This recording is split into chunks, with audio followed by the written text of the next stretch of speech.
Memorial del Engaño, novela de Jorge Volpi, es el relato en primera persona de cómo una sarta de expertos financieros, inversionistas, reguladores políticos y hasta premios Nobel de Economía orquestaron una de las mayores catástrofes económicas de todos los tiempos.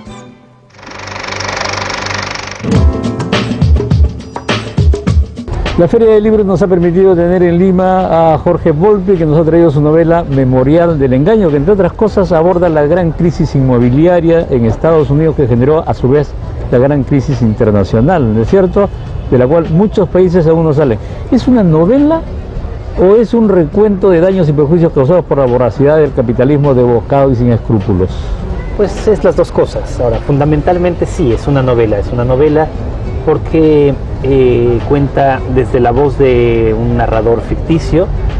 Podría haber sido real, pero es uno de los recursos justamente de la novela. Un narrador que es un estafador financiero, bueno, primero un inversionista y luego un estafador financiero, que a raíz de la caída de Lehman Brothers en el 2008 se descubren sus malos manejos. Él huye y mientras huye decide contarnos en el fondo tres historias: la historia de su familia y de los múltiples engaños entre padres e hijos llevados a cabo en 3 generaciones. Nos cuenta también cómo se llegó justamente a esa gran recesión que comienza en el 2008, y nos cuenta la búsqueda de su padre, un padre que muere antes de que él nazca. Supuestamente el padre fue asistente de Harry Dexter White, que redactó el primer borrador de lo que sería después el Fondo Monetario Internacional y contribuyó a la creación del Banco Mundial. En realidad era un espía comunista que murió poéticamente tratando de salvar a una paloma. Exacto, el padre poéticamente parece que muere tratando de salvar a una paloma. No sabemos nunca si es cierto o si en realidad es que se ha suicidado, pero el hecho es que en efecto trabajaba Noah Volpi con Harry Dexter White, este personaje histórico, el fundador y el creador del Fondo Monetario Internacional, que en efecto fue acusado de ser espía soviético. Ahora, ¿fue realmente una concertación de intereses que los expertos financieros, inversionistas, representantes políticos y hasta premios Nobel de Economía para producir esa catástrofe económica? No exactamente, pero digamos, cada uno de ellos parece que contribuyó en alguna medida a que se diera esta tormenta perfecta que fue la crisis económica que empieza en el 2008. Bertolt Brecht dijo alguna vez: ¿qué delito es robar un banco en comparación con fundarlo? En esas altas esferas no se roban los bancos, se fundan. Pues sí, porque estos grandes bancos terminaron siendo los causantes de la catástrofe. Hay que decir que tras la crisis del 29, el famoso crash de entonces... Él iba a preguntar eso también. ¿Qué cosa fue peor? ¿El crack de los 30 o la burbuja inmobiliaria? Parece que fue peor en muchos sentidos el de los 30. Pero curiosamente después de eso realmente vino una reforma del sistema financiero internacional. En cambio ahora eso no ha ocurrido. Y a eso me refería cuando decía que después de la crisis del 29... se aprueba una ley en Estados Unidos que prohíbe que los bancos comerciales especulen con el dinero de los ahorradores. Esta ley se mantiene en vigor hasta la época de Clinton. Clinton es el que elimina esta regla y provoca justamente que los bancos se dediquen también a especular, y es lo que va a provocar en buena medida la catástrofe. ¿Y dónde fue toda esa cantidad de dinero? Porque era fabuloso. Esa es la gran pregunta. ¿Dónde está ese dinero? Parecería que el dinero se simplemente evaporado, desaparece. ¿No? En una parte sí se evapora, porque muchas veces ese dinero no es real. Es un dinero simplemente que está en la especulación de cuánto cuesta una empresa. Cuando esa empresa quiebra, pues ese dinero desaparece. Pero otra buena parte, tenemos que estar absolutamente convencidos de lo que dice el narrador. Es la mayor transferencia de capitales que ha habido en la historia reciente de la clase media a los más ricos. Los más ricos se siguieron haciendo ricos. A propósito de lo que dice el narrador, ¿qué relación hay entre J. Volpi, uno de los defraudadores del sistema, con Jorge Volpi, el escritor de este libro? Todo parecido es una coincidencia. Es una coincidencia, por supuesto, del apellido. Pero también en este libro lleno de engaños familiares, de engaños entre padres e hijos, entre parejas, entre hermanos, engaños financieros, engaños políticos. Un engaño más es quién escribió el libro. Tenía su encanto también Volpi, ¿no? Porque además de ser un estafador, de ser uno de los causantes de la crisis, sin embargo era un mecenas de la ópera. Exacto. Me imagino que del Metropolitan, ¿no? Por lo menos. De ese y de muchas otras. El Metropolitan, de Covent Garden en Londres, de la Ópera de Viena, del Teatro Mariinsky de San Petersburgo. De la Scala de Milán. De la Scala de Milán, del Festival de Salzburgo. En efecto, él es un músico frustrado, es uno de los elementos que distinguen su personalidad, y la manera de revertirlo es siendo mecenas de la ópera, pero otra manera de entenderlo es que simplemente paga su entretenimiento. Pero carísimo, ¿no? Carísimo, y con lo que está estafando a muchas otras personas. España, Portugal, Grecia, ¿a cuántos países más afectó profundamente la crisis inmobiliaria?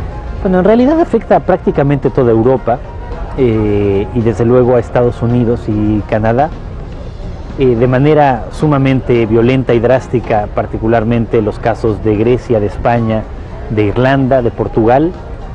Pero aún así la crisis siguió afectando también incluso a América Latina, aunque en menor medida, pero también provocó una pérdida de crecimiento de nuestras economías que sigue hasta el día de hoy. ¿Y Estados Unidos se ha recuperado de eso? Estados Unidos comienza a recuperarse, pero incluso hoy mismo el Fondo Monetario Internacional y el Banco Mundial anunciaron que su previsión de crecimiento de la economía mundial iba otra vez a disminuir, siendo una consecuencia justamente de todos estos años de crisis la imposibilidad de que el mundo se recupere del todo. La novela está llena de espías, está llena de investigadores, parece una novela negra, por momentos, ¿no? Sí, yo quería que fuera al mismo tiempo una saga de familia, pero también es una novela de espionaje, también es una historia de la crisis económica y del capitalismo contemporáneo.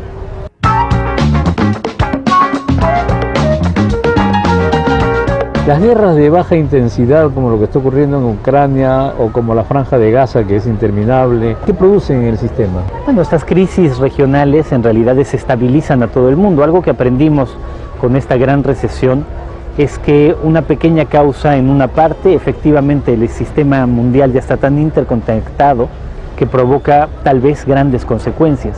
De tal manera que pequeños acontecimientos que podrían parecer la crisis de Ucrania, el derribo del avión malasio. La permanente tensión entre Israel y Palestina, siempre son signos muy alarmantes porque podrían estallar a nivel global. ¿Y qué otros países siguen inmersos en la crisis? Aparte de Estados Unidos, recién comienza a recuperarse, pero Exacto. España no sale todavía de eso. España no acaba de salir, Portugal, Grecia, Irlanda no acaban de salir de la crisis. ¿Cómo hacer para recuperar eso?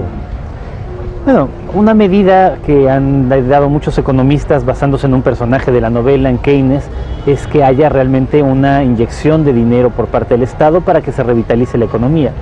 Pero en el caso de Europa, Alemania ha dictado una política completamente distinta, de austeridad, y eso, a la luz de la mayor parte de los analistas, ha retrasado la recuperación.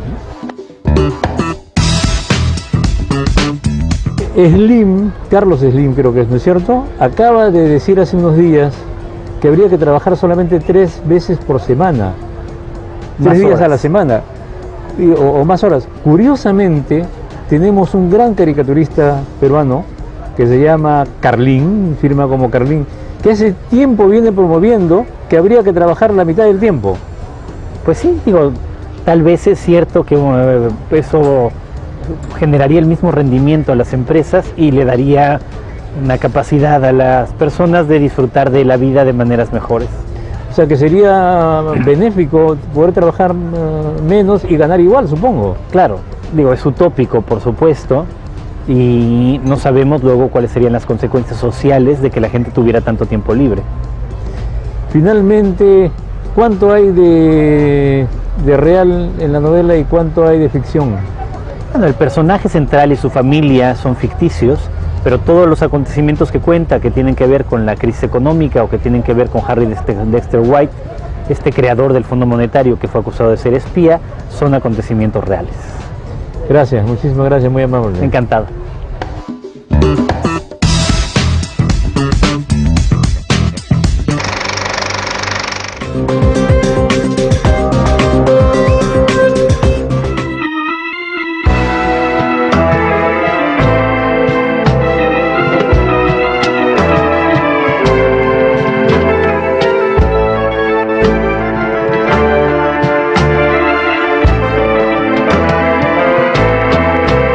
noche cubre ya con su negro crespón. De la ciudad a las calles que cruzó la gente con pausada acción. La luz artificial. Hasta que se firmó el Tratado de Paz entre el Perú y Ecuador, nuestros dos países vivieron en permanente conflicto que más de una vez llegaron a la guerra en casi toda nuestra historia republicana. Para los peruanos, los ecuatorianos eran monos, y para los ecuatorianos, los peruanos éramos gallinas. De allí el título de la película, que cuenta la historia de un joven ecuatoriano que decide alistarse en el ejército y que como soldado es enviado a combatir en la frontera donde es herido y tomado prisionero.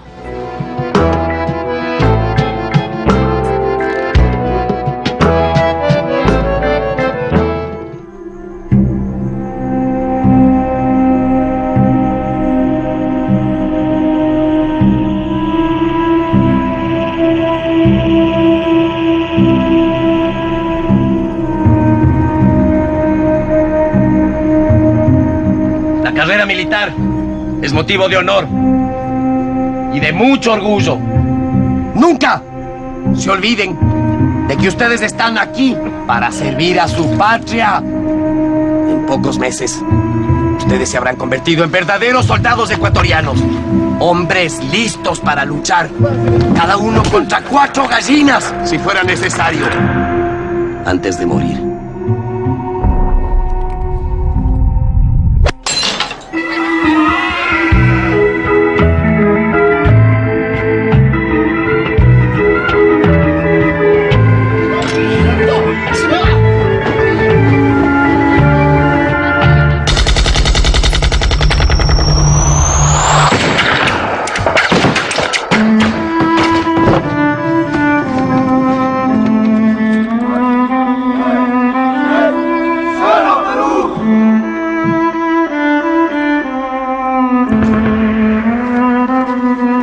Más respeto al teniente, mono malcriado.